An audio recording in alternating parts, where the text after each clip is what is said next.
Eh bien, merci Marie-Rose Aboron-Morin de venir sur notre plateau. L'objectif, effectivement, c'est de mieux vous connaître. Alors, parlez-nous un peu. Alors, vous êtes, on va tout de suite, une franco-camerounaise, mais une femme de lettres. Oui, je suis une femme de lettres, enseignante, chercheur, écrivaine à mes heures que j'arrache au temps. En général, je suis surtout enseignant-chercheur, donc critique littéraire. L'écriture me vient quand j'ai besoin de m'aérer la tête. Et quand j'ai observé les mouvements devant moi pendant un certain temps, et à ce moment-là, j'ai besoin de le traduire sur le papier. Voilà. Mais ça fait longtemps que vous écrivez. C'est vrai. Donc ça fait longtemps que vous vous libérez la tête. Ça fait longtemps que je me libère la tête parce que c'est comme une soupape. Quand c'est trop plein dans la tête, il faut évacuer un peu de vapeur pour faire entrer quelque chose de nouveau. La caractéristique de tous vos écrits, c'est bien évidemment votre forte identité camerounaise. Pas forcément.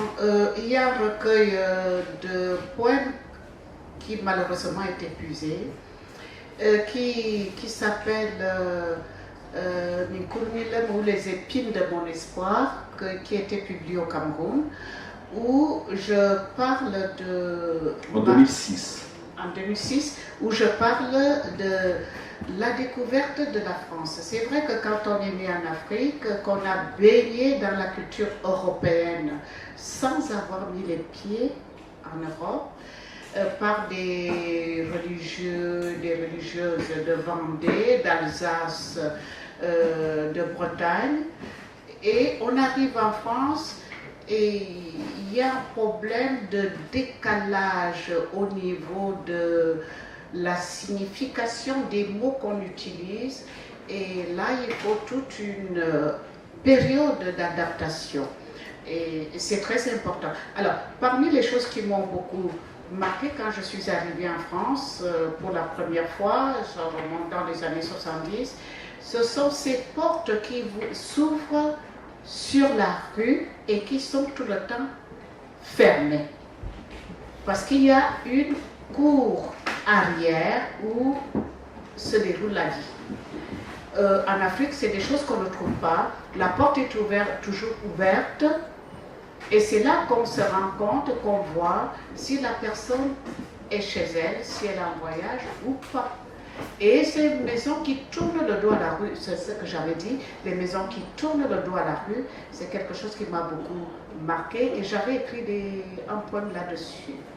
Un autre texte que j'avais écrit qui m'a frappé, c'est un midi en regardant les informations, on parlait des foyers de vieux d'immigrés qui ont vieilli et qui ne peuvent plus rentrer chez eux. J'ai intitulé ce poème « Mes vieux ». Et je parlais de ces vieux qui ont passé leur temps à travailler pour des femmes qu'ils ont laissées au pays, des enfants qui sont nés, qui sont leurs enfants, et d'autres qui sont nés après eux, et pour mourir finalement dans des foyers de vieux ici, complètement apatrides, ils ne sont ni français ni de leur pays d'origine, et pourtant ils ont essayé de servir les deux. Ça a souvent été le cas avec l'Afrique. Ben oui, tout à fait, que ce soit l'Afrique noire et surtout l'Afrique maghrébine. L'exemple qu'on montrait ce jour-là, c'était des Algériens.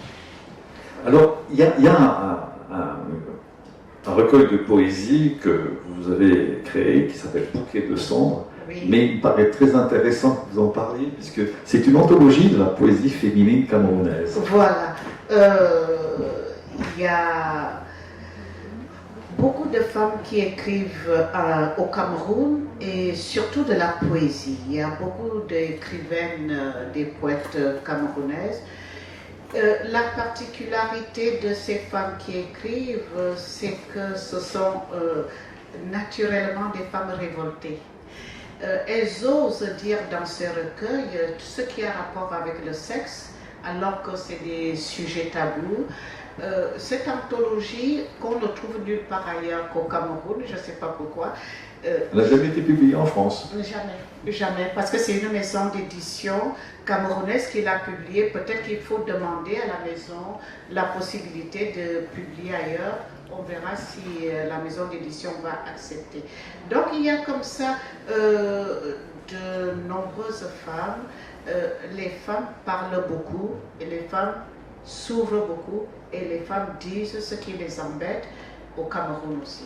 Et vous avez, alors puisqu'on parle des femmes du Cameroun, il y a aussi un livre, un livre de poésie que vous avez écrit qui s'appelle Paroles de femmes, mots de femmes, aux éditions L'Harmattan. C'est en 2018, c'est l'année dernière. L'année dernière. Alors là, ce sont des femmes du monde entier parce qu'il y en avait du Canada, il y en avait de la Martinique.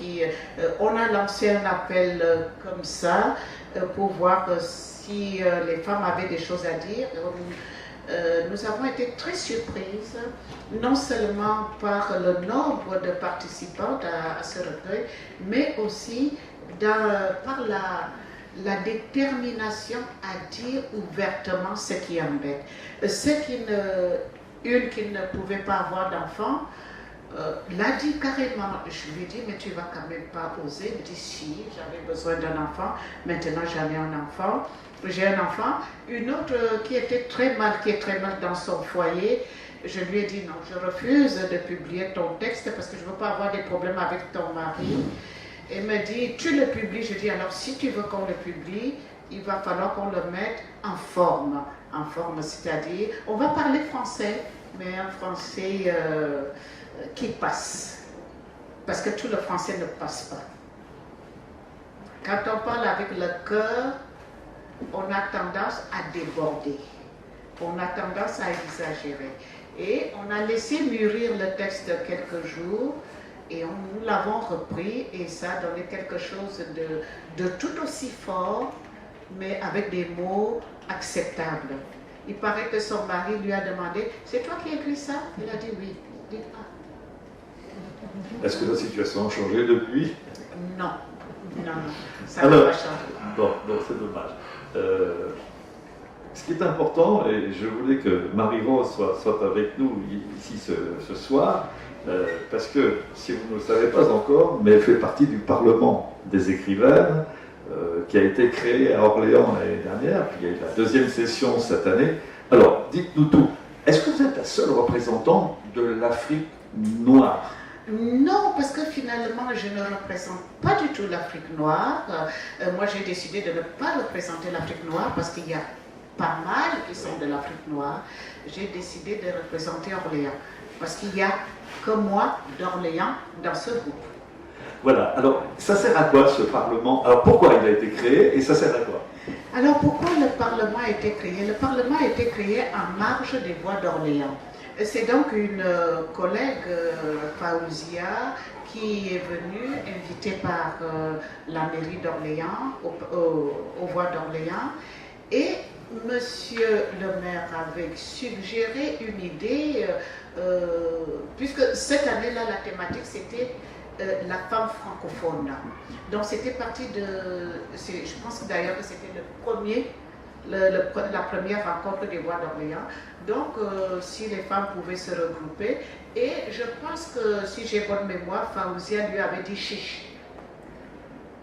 Oui, je crois me souvenir que c'était chiche. C'était chiche. Et donc Olivier Carré a répondu chiche. Et nous avons constitué... Il aime bien les défis aussi. Pardon? Il aime bien les défis. Il aime bien les défis et c'est formidable ce qu'il a fait parce qu'il nous a pris au mot et on l'a pris au mot. Et donc c'est à ce moment-là que la mairie a commencé à chercher des écrivaines francophones de par le monde francophone. Donc on s'est réunis pour la première fois. Alors, quel est le but de ce Parlement? Et déjà pour parlementer, on a beaucoup de sujets. Vous pouvez nous dévoiler rapidement, parce que je sais que vous êtes aussi attendu à votre stand, oui. Les sujets, les principaux sujets que vous avez décidé de mettre en œuvre? Oui, il y a surtout, alors la femme écrivaine déjà, dans ces conditions d'écriture, on s'est rendu compte que des petites choses banales du genre, la femme n'a pas un lieu pour écrire chez elle. Elle n'a pas une chambre à part pour écrire. Bon. Et puis c'était surtout pour défendre certaines femmes, parce que dans le groupe, il y a quelques exilés pour des raisons politiques. Pour des raisons politiques. Et donc, il faut venir au secours de celles qui sont brimées de par le monde. Alors, pour l'instant, on se dit le monde francophone, mais ça ne nous empêche pas d'aller voir en Argentine, en Iran, quel est le sort des femmes. Plus récemment, ça va choquer plus d'un, mais nous, ça nous a choqué dans le sens inverse. L'histoire qui s'est passée la semaine dernière de cette femme qui a été prise à partie parce qu'elle est rentrée dans une administration publique avec un voile, c'est une histoire qui nous a choqués. Choqués dans le sens où on se demande si... Oh, je vais me faire prendre en sortant d'ici. Hein. Non. On se demande si le foulard défend la cause d'une femme. Est-ce qu'un foulard peut défendre la cause d'une femme? Voilà parmi les interrogations que nous avons eues. Et c'est toujours en débat. Et c'est toujours un débat. Donc oui, c'est le début du débat. Est-ce qu'un foulard peut défendre la liberté d'une femme? La question est grave. Et cette question exige de notre part, parce que là aussi c'est ce que j'ai... Moi qui suis tiède quand il s'agit d'engagement, c'est pas que je ne m'engage pas, mais l'engagement de certaines est tellement fort qu'elles disent, bon les filles, si vous ne voulez pas venir avec moi, je vais signer de mon nom, et on lui dit, on ne peut pas te laisser signer tout ça, c'est un problème qui nous regarde toutes. Voilà. Et il y a eu aussi, il y a quelque temps, au Maroc, l'histoire de l'avortement d'une journaliste. Était graciée par Laurent Merci. Mais on se demande, est-ce que le roi doit la gracier? Alors, c'est ça, c'est dans ces droits, on suppose, fondamentaux, surtout que ce n'était pas un avortement, finalement. C'était une fausse couche. Voilà. Mais elle a tellement été pistée, suivie de près que ça s'est... Donc ce sont ces injustices qu'on retrouve un peu partout qui nous révoltent et qui...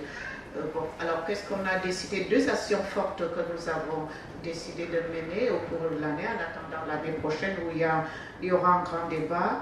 C'est d'abord de faire une présentation au Sénat pour la Journée internationale de la femme. Les filles sont en train d'étudier ce qu'on va faire. On a demandé aussi d'avoir une intervention permanente dans les médias RFI ou autres médias. Voilà. Ce sera un plaisir. Ça sera un plaisir. Alors, j'apprends à connaître ce que c'est qu'un engagement.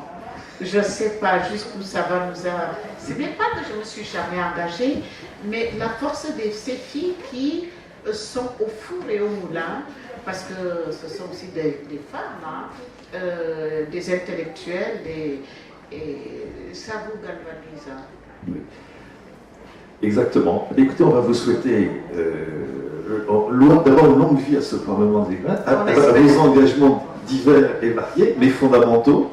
Et puis, je vais quand même rappeler que sur votre stand, vous êtes, non seulement il y a vos écrits, il y a vos livres, mais il y a ceux de vos copines. Exactement, exactement. Alors, la dernière chose que je vais dire, c'est qu'en tant que Parlement, on n'avait pas une force d'action financière. Une force d'action financière, vous savez que c'est le nerf de la bataille, n'est-ce pas? Toujours.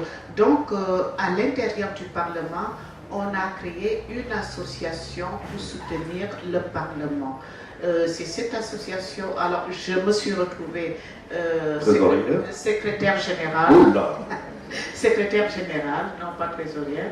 Et nous avons domicilié l'association à la Maison des associations d'Orléans. Parce que Orléans reste le creuset fondamental du Parlement des écrivaines. On ne va pas, si on se déplace, on reste basé à Orléans. C'est une affaire d'Orléans. Ben merci. Merci beaucoup. À vous, hein. Merci à vous aussi. Et puis bonne signature. Merci.